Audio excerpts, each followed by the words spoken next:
안녕하세요. 우리가 지난 시간에 일탈에 대해서 배웠었죠. 그래서 여기 나와 있는 살인, 강도, 새치기, 그 다음에 지각까지 전부 다 일탈에 포함된다라고 했습니다. 그러니까 결국 일탈이라 함은 꼭 범죄를 말하는 것은 아니고 우리 사회에 존재하는 여러 사회 규범과 제도를 지키지 않았을 때, 그러니까 여기에 대한 어긋난 행동을 전부 일탈이라고 했습니다. 그리고 그 일탈에 대한 이제 여러 기능론적 관점, 갈등론적 관점, 그다음에 상징적 상호작용론의 관점에서 일탈 행동을 어떻게 규명하는지도 이제 살펴봤고요. 그 다음에 기능론에서는 세부 이론인 듀르켐의 아노미론, 그 다음에 머튼의 아노미론까지 이렇게 살펴봤습니다. 그럼 오늘은 그 이후인 이제 갈등 이론, 차별적 교제 이론, 낙인 이론을 살펴볼 건데요. 여러분들이 지난번에 제가 올린 학습지로 보시면 아까 말했던 일탈 행동을 보는 관점, 기능론, 갈등론, 상징적 상호작용론인데 사실 이거 자체는 시험 문제에 나오지는 않아요. 그래서 이거는 그냥 이런 식이구나 라고만 이제 간략하게 이해하시면 되고, 이제 아노미론부터, 그래서 듀르켐의 아노미론, 머튼의 아노미론부터는 매년 수능과 모의고사에 출제되는 가장 중요한 부분이기 때문에 이 이론을 좀 열심히 공부하셔야 됩니다. 그래서 듀르켐의 아노미론은 급격한 사회 변동에 의해서 이제 무규범이나 이중 규범인 상태에서 개인의 행동 지침이 잃게 되면서 붕 뜨게 된다. 그래서 거기에 따라서 내가 어떻게 행동해야 할지 몰라서 여러 사회 문제가, 여러 일탈 행동이 발생하게 된다 라고 그렇게 설명을 했었고요. 그 다음에 머튼의 아노미론 같은 경우에는 급격한 사회 변동이 원인이 아니라 이 사회가 인정하는 목표, 그래서 우리는 그걸 문화적 목표라고 했고, 그리고 그 목표를 수단하기 위한 제도화된 수단, 그러니까 사회가 인정하는 수단, 이 두 개가 서로 이제 맞으면 되는데 이 목표와 수단 간의 괴리 또는 갈등 현상이 발생하면 일탈 행동이다 라고 했습니다. 그래서 실제 시험 문제에서는 이 두 가지가 되게 나온다고 했어요. 그러니까 만약에 물질적인 부를 원한다 라는 그런 목표를 가지고 있어요. 물질적인 목표를 이룩하기 위해서 열심히 성실히 공부한다, 아니면 일을 열심히 한다. 그렇다면 문화적인 목표와 제도하는 수단이 전부 다 이 사회 규범에 맞기 때문에 일탈이라고 하지 않지만, 물질적인 성공을 원하기는 해요. 하지만 이제 제도화된 수단, 옳은 제도화된 수단을 따르지 않는, 그래서 컨닝을 한다든지 범죄를 저지른다든지 주가 조작을 한다든지 그런 문제들을 일으키는 수단을 한다면 그것은 이제 일탈이다라고 했습니다. 그래서 대개 시험 문제는 이 혁신으로 나온다. 즉 문화적인 목표는 옳지만 제도하는 수단은 따르지 않는, 그러니까 잘못된 수단을 활용해서 목표와 수단 간의 괴리가 나타나는 이런 문제를 일탈 이론이라고 한다라고 했습니다. 그래서 오늘은 이제 갈등 이론부터 살펴볼 건데요. 갈등 이론은 실제 이제 시험 문제 나오게 되면 되게 시험 문제가 이제 한 문단이 나오죠. 그래서 한 문단이 나와서 여러분들이 그것을 읽고 이게 지금 어떤 이론에 대한 설명이냐를 여러분들 캐치하셔야 되는데, 갈등 이론 같은 경우는 그렇게 문단 형식으로 글이 나오지 않아요. 되게 어떻게 나오냐면 그 정도로 이제 중요성을 다루지는 않고 되게 선지로 나와요. 선지 한 줄로. 그래서 갈등 이론은 지난 시간에 배웠던 정도만 이해하시면 됩니다. 그래서 원인을 보면 사회 구조 자체가 굉장히 불평등하다 보니까 지배 집단이 만든다라고 했죠. 지배 집단이 일탈을 규정한다고 했어요. 그래서 지배 집단이 그들의 기득권에 반하는 행동을 일탈 행동으로 규정한다라고 지난번에 얘기했었고, 결국 여기에 대한 대책은 불평등한 사회 구조를 개혁해야 된다라는 것이 대책이라고 했습니다. 이건 지난 시간에 했으니까 간략하게 넘어가고요. 오늘 배울 차별적 교제 이론, 낙인 이론에 대해서 설명을 할 건데, 이 말 많이 들어봤죠? 친구 따라 강남 간다. 그래서 딱히 내가 할 생각은 없었는데 이제 그 자신의 의지와는 상관없이 친구가 하니까 따라하게 되는, 우리가 이제 사회적인 동물이다 보니까 자신의 이제 능동적인 그리고 비판적인 사고를 하지 않고 그냥 자연스럽게 남이 하는 대로 따라하는 그런 양태를 이제 친구 따라 강남 간다 라고 이제 표현을 하는 거예요. 그래서 뭐 이런 거죠. 이렇게 친구가 저 위쪽을 쳐다보니까 뭐지 하고 이렇게 따라 쳐다보는. 그 옛날에 우리 실험도 했었어요. 횡단보도가 이렇게 있는데 여기 사람들이 막 이렇게 지나다니고 있어요. 그런데 여기에 세 사람이 서서 다 이 하늘을 쳐다봤대요. 그 다 하늘을 쳐다보니까 여기 있는 나머지 사람들도 아무것도 없는데 그냥 뭐지 하고 다 같이 쳐다보는, 그랬다고 합니다. 그런 식으로 한다는 거예요. 그래서 뭐 신문기사도 찾아봤더니 뭐 친구 따라 뭐 이렇게 범죄를 저지른 그런 형태들도 나온다라고 하는 거예요. 그러니까 우리는 지금 일탈 행동을 설명하려고 하는 거니까 이 차별적 교제 이론이 친구 따라 강남 간다를 떠올리면 돼요. 그러니까 결과적으로 친구들을 교제한다, 만난다 라는 건데 차별적으로 만나게 되는 것이다 라고 해요. 그래서 이제 원인을 어떻게 보냐면 타인과 상호작용하는 과정에서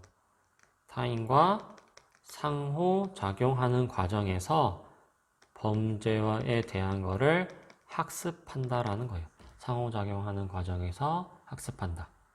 그러니까 가끔씩 이제 부모님들과 학부모분들과 상담하면 그런 말을 하실 때가 있어요. 우리 애는 그렇지 않았는데 뭐 누구랑 사귀더니 이렇게 됐다. 뭐 그러시고, 뭐 아니면 뭐 우리 아이가 뭐 어떤 여자애랑 어떤 남자애랑 사귀게 됐는데 그 아이가 질이 안 좋다. 그래서 그 아이를 만나고 나서부터 우리 아이가 막 변하기 시작했다. 이런 말 하죠. 그게 결국 그거예요. 그렇게 이제 부모님들이 이제 잘못됐다라고 생각하는 그 아이들과 상호작용하게 돼서 그 아이들이 가지고 있는 가치관, 그 아이들이 하는 행동들을 배우게 된다라는 거예요. 그러니까 그런 부모님들의 모습은 차별적 교제 이론에 근거한 거죠. 물론 본인이 이 이론에 근거해서 말한다라고 하시진 않겠지만, 예.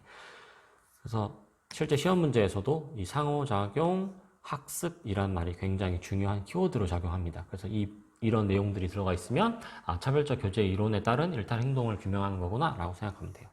그러니까 뭐를 학습하는 거냐면 아까 얘기했듯이 뭐 어떻게 물건을 훔치는지 그 행위, 일탈 수행 방식을 배울 수도 있고요.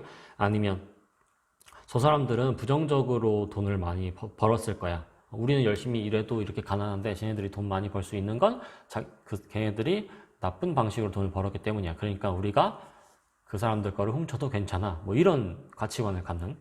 그러니까 일탈을 정당화하는 가치관을 학습하는 거. 그러니까 결국 가치관적인 것도 배울 수 있고 어떻게 훔칠 것인지, 어떻게 범죄를 저지를 것인지에 대해서도 배운다는 거예요. 이게 차별적 교제 이론입니다. 그러니까 당연히 나쁜 사람들과 만나면 안 되겠죠. 그래서 일탈 집단과의 접촉을 차단하는 방법도 있겠고, 아니면 그런 사람들을 만나니까 정상적인 사회 집단과 교류를 촉진해서 그 가치관을 이제 버리게 하는, 올바른 가치관을 배우게 하는 그런 대책도 있을 수 있다라고 합니다. 여러분들 기억해야 될 것이 이 차별적 교제 이론은 어떤 관점이냐면 결국 미시적 관점이에요. 미시적 관점. 사회보다는 개인에 주목하는 미시적 관점입니다. 우리가 지난 시간에 배웠던 아노미론, 그 다음에 지금 방금 설명했던 갈등론 같은 경우에는 둘 다 거시적 관점이죠. 그러니까 아노미론은 기능론에 근거를 둔 거기 때문에 결국 기능론과 갈등론은 거시적 관점이고요. 지금 제가 설명해드린 차별적 교제 이론 같은 경우에는 미시적 관점이에요. 그런데 학생들이 가끔씩 이제 헷갈려 할 때가 있어요. 왜 그러냐면 이제 인강에서 이 차별적 교제 이론을 배우면서 인강 선생님이 차별적 교제 이론은 기능론적 속성도 있고 상징적 상호작용론적 속성도 있다라고 설명을 하신대요. 그러니까 이제 학생들은 선생님 그러면요 차별적 교제 이론은 기능론 그리고 상상론 둘 다 포함되어 있으니까 기능론은 거시적 관점이고 상상론은 미시적 관점이니까 결국 거시적 관점이면서 미시적 관점인 거 아니에요? 근데 그래서 좀 헷갈려요? 라고 하기도 해요. 근데 어쨌든 제가 확정적으로 말씀드릴 수 있는 건 차별적 교제 이론은 미시적 관점이 맞습니다. 그렇다고 해서 그 인강 선생님이 틀린 것도 아니에요. 그러니까 무슨 말이냐면 지금 여기 원인에 타인과 상호작용하는 과정에서 학습한다고 했잖아요. 근데 무엇을 배운다고 했냐면 어떻게 범죄를 저지를 것인지에 대한 그런 것도 배우면서도 왜 우리가 이런 범죄를 해도 괜찮은지 정당성까지 이제 배운다고 했죠. 결국 이 차별적 교제에서 범죄가 일어나는 것은 사회화가 실패해서 나타난 것이 아니겠죠. 네. 다시. 그러니까 지금 여기 타인과 상호작용하는 과정에서 학습한다고 했잖아요. 학습. 그러니까 무엇을 배우냐면 그 범죄를 저지르는, 일탈을 저지르는 집단들이 옹호하는 그 사회 규범을 배운다는 거예요. 그러니까 결과적으로 그들에 대한 사회화가 이루어지는 거죠. 사회화가 결국 교육이라고 했잖아요. 그래서 오히려 사회화 실패의 산물이 아니라 사회화의 산물이다 라고 하는 거예요. 네, 이걸 좀 기억을 해야 된다. 그리고 또 무엇 때문에 기능론이라고 하는 거냐면 이것 때문에 그렇죠. 결국 일탈 집단이 있다라는 것은 어떤 특정한 행동들은 일탈 행동이라고 규명을 하는 것이고 그러면 그렇지 않은 행동들은 정상적이라고 하는 거잖아요. 그래서 대책에 이렇게 적어놓은 거잖아요. 정상적인 사회 집단. 결국 정상적인 사회 집단이 있다라는 것은 정상적인 사회 규범이 있다. 다시 말하면 그 사회에 지배적인 사회 규범이 있다라는 것이고 지배적인 사회 규범은 무슨 말이냐면 결국 올바른 사회 규범이라는 거잖아요. 그러니까 올바른 사회 규범과 올바르지 않은 사회 규범이 존재한다는 거. 즉 일탈에 대한 객관적인 기준이 있는 거죠. 일탈에 대한 객관적인 기준이 있으니까 그 객관적인 기준에 따르지 않으면 우리가 이제 일탈 행동이라고 할 수 있다는 거예요. 그러니까 결국 이 행동은 일탈 행동이다. 이 행동은 일탈 행동이 아니다. 라는 그러한 객관적인 기준이 있기 때문에 기능론이라고 하는 겁니다. 기능론에서는 그 사회가 인정하는 여러 행동들이 있고 그 행동들을 따르지 않고 다른 이상한 행동들을 하면 사회에 병이 생긴 거다. 사회 병리 현상이다. 라고 표현한다고 했었잖아요. 그렇기 때문에 이러한 정상적인 사회 집단이란 말은 올바른 사회 규범을 전제로 설명하는 것이므로 그 부분에 대해서는 기능론적 속성을 띈다라고 하는 거예요. 그런데 그 와중에서도 왜 상상론적 속성도 있다라고 하냐면 결국 차별적 교제 이론은 무엇에 초점을 두는 거냐면 개인의 상호작용에 초점을 두기 때문에 그렇다는 거예요. 개인과의 타인과의 상호작용 과정에 초점을 두는 거예요. 어떻게 배우는 것인가? 왜 그 사람이 일탈 행동을 하는 것인가에 대해서 어느 부분에 초점을 두는 거냐면 다른 사람과 상호작용하면서 배웠기 때문에 그래 라고 해요. 그러니까 결국 상호작용에 초점을 두는 것이므로 상상론적 속성을 동시에 띄기도 해요. 근데 여러분들 조심해야 될 것은 어쨌든 이 차별적 교제 이론은 타인과 상호작용하는 과정에 좀 더 초점을 두는 것이기 때문에 그 사회 구조 자체를 설명하는 것보다는 이 과정에 초점을 두는 것이기 때문에 미시적 관점이라고 할 수 있습니다. 실제로 시험에서도 미시적 관점이냐고 물어봐요. 그러면 미시적 관점이라고 해야 됩니다. 네, 이거 꼭 좀 유의하셨으면 좋겠고요. 그 다음에 이제 낙인 이론 볼게요. 낙인. 자, 낙인 이론 보시면 지금 여기 여러분들은 저랑 또 세대가 달라서 이거를 모를 수도 있는데 제가 옛날에 많이 즐겨 봤던 이제 추노라는 드라마에서 지금 이렇게 이마에다가 낙인을 찍었어요. 노비라고 해서 이렇게 낙인 찍으면 이 사람은 노비이고 이 상처를 절대 지울 수 없죠. 그러면 누가 봐도 이 사람은 노비라는 것을 알 수 있죠. 죽을 때까지 지울 수도 없는. 그걸 이제 낙인이라고 하는데 현대사회에서는 이렇게 직접 이마에다가 낙인을 찍지는 않아요. 하지만 이렇게 뭐 이렇게 사회적으로 낙인할 수 있죠. 왜냐면 이 사람은 나이가 뭐 30 몇 살인데 여태까지 뭐 취직을 못했다. 그럼 취직을 못했으면 아유 능력 없는 사람이라고 낙인 찍는다는 거예요. 이런 식으로 낙인을 찍는 건데 자 원인 보시면 낙인으로서 어떻게 보냐면 일탈의 여부는 다른 사람들의 부정적인 반응이 결정적 요인이 된다라고 합니다. 그러니까 뭐 예로 들면 만약에 어떤 학생이 제 수업 시간에 제 첫 수업 시간이었어요. 근데 그 학생이 전날 잠을 못 잤어요. 그래서 너무 졸려서 잠에 든 거죠, 수업 시간에. 근데 저는 그걸 보고 아유 너는 학교에서 열심히 공부할 생각은 안 하고 잘 생각만 하냐. 너는 너 같은 애들은 학교 다니면 안 돼. 자퇴하고 가서 잠이나 자. 라고 해버린 거예요. 그렇게 심한 말을 했어요. 그러면 그 아이는 원래라면 그렇게 별로 자지도 않고 열심히 듣는 아이였는데 저한테 딱 한 번 그런 모습을 보였다고 해서 제가 그걸 발견해가지고 그 아이를 잠자는 애, 수업 안 듣는 애, 문제가 있는 애라고 저의 생각으로 그 아이를 그렇게 낙인 찍은 거죠. 그러면 그 친구는 저에 대해서 굉장히 불쾌한 감정이 들으면서도 동시에 내가 왜 저랬을까라는 생각도 들 수도 있어요. 근데 거기서 이제 멈추면 모르겠는데 이제 그때부터 친구들도 다 이 친구를 잠탱이라고 부르기 시작한 거예요. 에휴 잠만 자는 놈, 잠만 자는 놈. 그래서 제가 막 그날 기분이 너무 안 좋아가지고 막 다른 선생님들한테 얘 뭐 하는 애냐고 완전 싸가지 없이 수업 시간에 잠이나 잔다고 다른 선생님한테 얘기했어요. 근데 이제 몇몇 선생님들도 그 얘기를 듣고 걔가 정말 그런 앤가? 라고 하면서 조금씩 생각이 바뀔 수도 있다는 거예요. 결국 이 아이는 단 한 번 그랬는데 제가 한 번 낙인 찍음으로써 다른 사람들도 다 이 친구를 낙인을 찍는 거예요. 그럼 결국 이 친구는 점점 여기에 대해서 스트레스를 받게 되고 나는 이런 인간인 건가? 왜 사람들은 날 싫어하지? 라고 하면서 점점 이제 자기에 대해서 속상해하는 마음도 들고 시간이 지나면 지날수록 선생님들이 이 친구에 대한 기대도 바뀌게 되고 다른 친구들도 이 친구에 대해서 나쁜 생각들을 하게 된다는 거죠. 그러면 이 친구는 자기도 모르게 나는 학교에서 열심히 수업 듣는 애가 아니구나. 나는 수업 시간에 잠만 자는 아이구나. 라고 자신의 정체성까지 바뀔 수도 있다라는 거예요.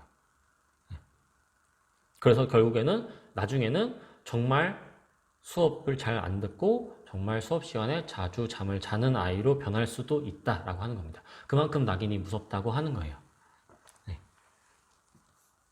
그래서 일탈의 여부는 원인으로 다시 돌아가서 일탈의 여부는 다른 사람의 부정적인 반응, 그래서 낙인이라고 하기도 하고 규정 짓는다라고 하고 다른 사람들이 의미를 부여한다라고도 합니다. 그래서 이 부정적인 반응이 결정적인 요인이 된다라고 하는 것입니다. 그러니까 이 낙인이 굉장히 무서운 거죠. 네. 제가 아까 예로 들은 거는 심지어 단 한 번 한 건데 그렇게 하기도 하고 어떤 경우에는 한 번도 한 적이 없는데 그렇게 낙인 찍는 경우도 있죠. 뭐 많이 예로 드는 것이 연예인들 같은 경우에는 많이 그렇죠. 뭐 만약에 뭐 음주운전에 연루됐다.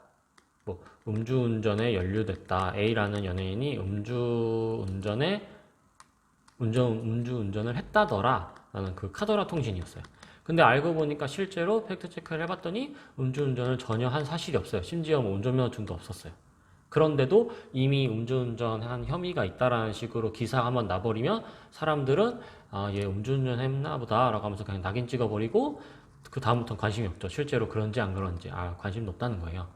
그러면 이제 그 연예인은 사실 나중에 회복할 수는 있지만 그 기간 동안 굉장히 이미지가 타격이 생기면서 경제 활동에 굉장히 어려운 문제가 생긴다는 거예요. 그런 식으로 낙인이 굉장히 무섭다는 겁니다.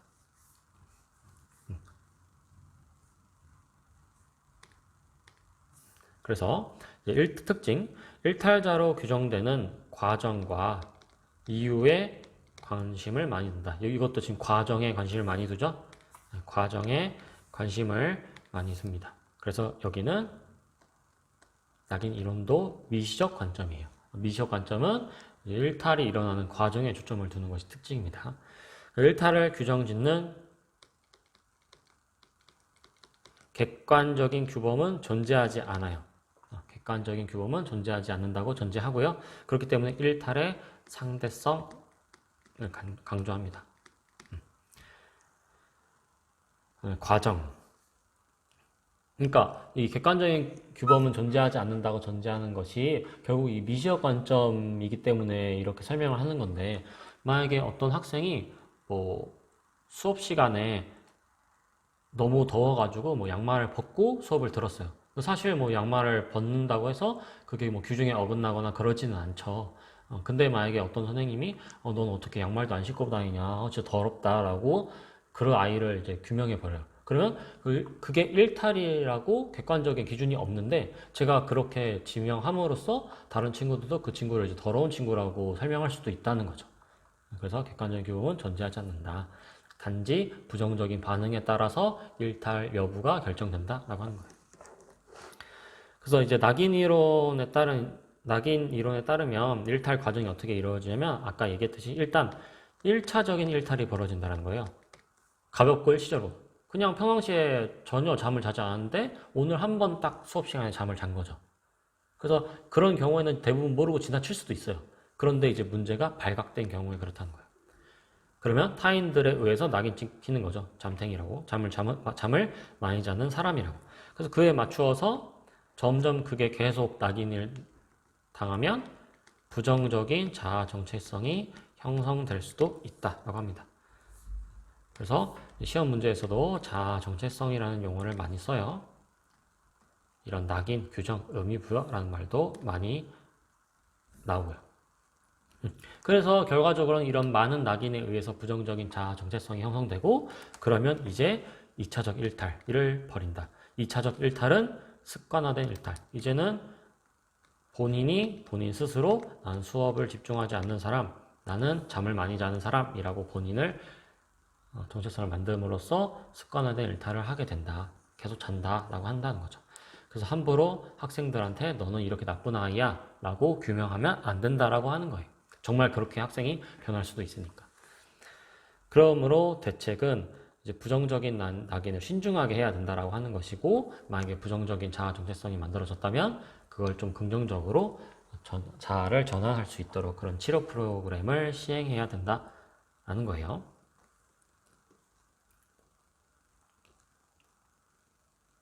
네.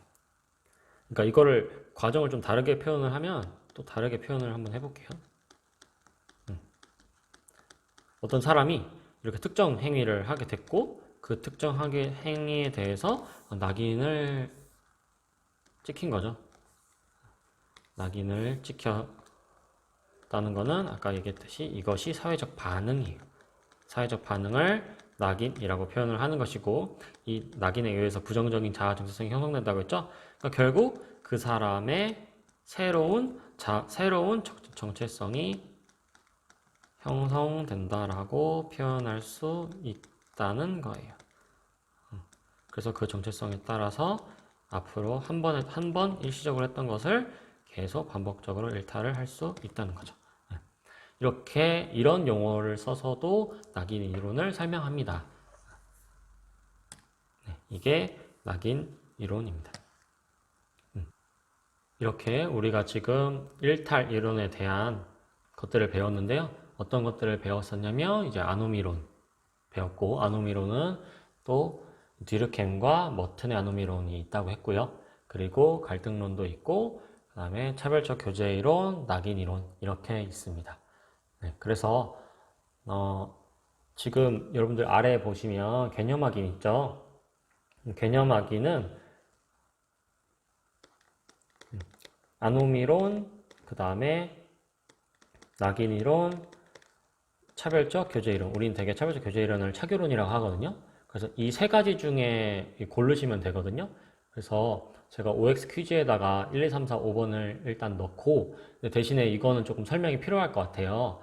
그래서 다음 시간에 이 개념 확인 1, 2, 3, 4, 5번을 풀 거고, 그리고 제가 이제 다음 시간에 이렇게 이제 실제로 기출된 문제들을 한번 풀어볼 거예요. 그래서 1번, 2번, 뒷페이지에는 3번까지 한번 풀어보고 그 다음 진도로 넘어갈 건데, 제가 이 부분까지 이 자료까지 탑재를 할 테니까 여러분들이 일탈 이론을 좀 복습한 다음에 이 세 가지 문제를 한번 풀어봤으면 좋겠어요. 네, 여러분들 혼자 스스로 푸는 시간을 갖고 저랑 이제 같이 살펴보는 것이 여러분들 학습에 더 도움이 될 거라고 생각합니다. 네, 이번 영상은 여기까지 하겠습니다. 수고 많으셨습니다.